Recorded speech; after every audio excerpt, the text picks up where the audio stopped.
21 अक्टूबर को मियां नवाज शरीफ वतन वापस आ रहे हैं और उनके इस्तकबाल की रावलपिंडी से क्या तैयारियां की जा रही हैं, इस वक्त हमारे साथ मौजूद हैं मुस्लिम लीग के पुराने कारकुन और जो तीसरी पुश्त जो है इनकी ये चल रही है मुस्लिम लीग में, चौधरी इनाम ज़फ़र साहब जो PP 17 से पाकिस्तान मुस्लिम लीग नून के उम्मीदवार भी हैं। आइए उनसे बात करते हैं। शहर में जोशो खरोश के साथ तैयारियां जारी हैं, जिसमें पब्लिक जोक दर जोक खुद हम लोगों से रब्ता कर रही है कि हमने भी कायद के इस्तकबाल के लिए लाहौर जाना है। उसके लिए मोहम्मद हनीफ अब्बासी साहब ने एक कमेटी बनाई और उसकी सरबराही और उसकी लुक आफ्टर वो सारा खुद कर रहे हैं, मैनेज खुद कर रहे हैं। जिस तरह आपने देखा कि रावलपिंडी शहर इस वक्त बिलबोर्ड्स, हैंगर्स, बैनर्स से भरा हुआ और दुल्हन की तरह सजाया गया। कोई 70 के करीब बसेस जो बुक करवाई हैं ताकि यहाँ से जो लेडीज़ और जेंट्स हम ले के लाहौर जाएंगे वो इज़्ज़त और एहतराम के साथ आराम दे सफ़र में लाहौर जाएं और अपने कायद का इस्तकबाल करें।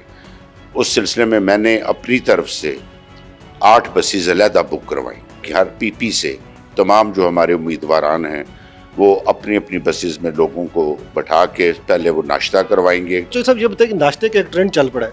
जी नहीं, देखें, अब आपने जब लाहौर जाना है और उस वक्त मोटर वे पे ये हालत होगी कि अटक, मियाँ वाली, चकवाल सारा मोटर वे पैक होना है, तो रास्ते में लोगों को खाने पीने की दिक्कत ना हो। तो हम मोहम्मद हनीफ अब्बासी साहब ने उस दिन मीटिंग में ये कहा कि हम जहाँ से जाने से पहले लोगों को नाश्ता करवा के और उनके पानी और रास्ते की ज़रूरत की चीज़ें भी बसों में उनको प्रोवाइड करके यहाँ से जाए। अच्छा, ये बताएं कि कब तक आप जो है ये मोटरवे और मेट्रो, अस्पताल, इस बयानिए पे कब तक आप लोगों से वोट मांगते रहेंगे? आप रिकॉर्ड चेक कर लें कि जितनी तरक्की पाकिस्तान में और जितनी खुशहाली और आवाम पुरसुकून तरीके से रह रही थी वो कायदे मोहतरम के वो 3 अदवार थे। इंशाल्लाह अब कायद 21 को आ रहे हैं।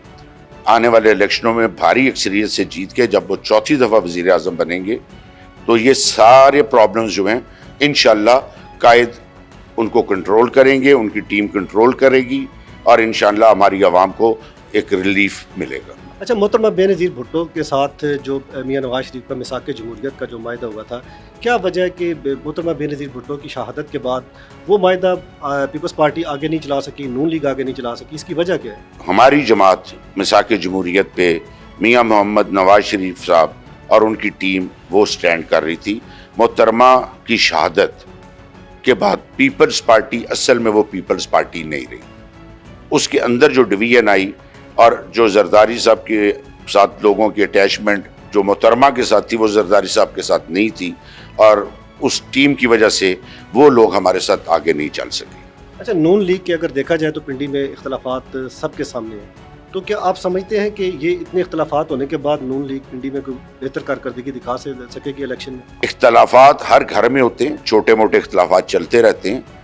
हमारी तमाम तंजीमें एक जगह पे मोहम्मद हनीफ अब्बासी, सरदार नसीम, ताहिर औरंगज़ेब, दानियाल चौधरी की ज़ेर सरपरस्ती मुत्तहिद हैं और काम कर रहे हैं। अच्छा, क्या मंशूर लेके आ रहे हैं इस दफ़ा आवाम के लिए?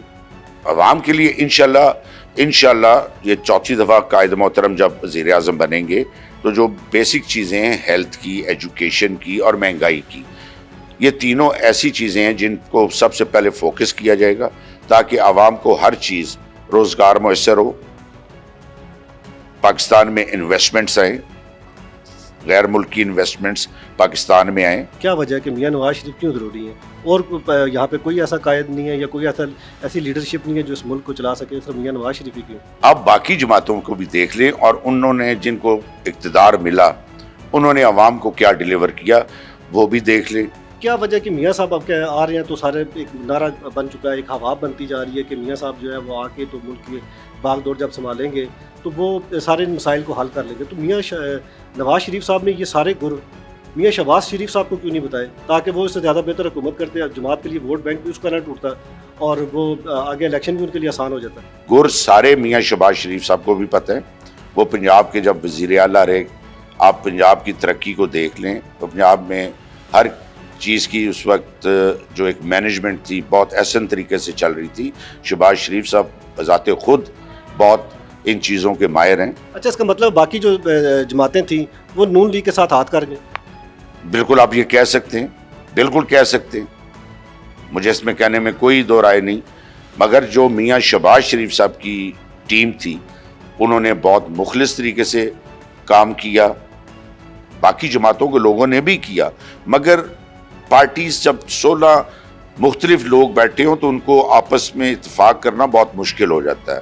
اگر میاں شہباز شریف صاحب کو فیصلہ لیتے بھی تھے تو اکثریت کا فیصلہ ماننا پڑتا ہے، یہ مین بیسک وجہ تھی، اور کوئی ایسی چیز نہیں۔ اچھا دیکھ رہے پیپلز پارٹی نے کیسی سیاست کی کہ اس نے کوئی مین جو ہے بڑی وزارت نہیں لی، پیٹرولیم اس نے نہیں لی، وزارت داخلہ اس نے نہیں لی، وزارت خزانہ اس نے نہیں لی، ڈبویا کس نے پھر؟ پیپلز پارٹی نے مین وزارتیں نہیں لیں، وزارت خارجہ کس کے پاس تھی؟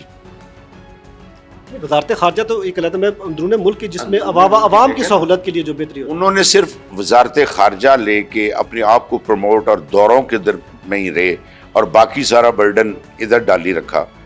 اس طرح میں اب کسی اور جماعت کو ٹارگٹ نہیں کرنا چاہتا، باقی الیکشنز میں جب ہم جائیں گے تو یہ چیزیں ساری اس وقت پبلک میں شیئر کریں۔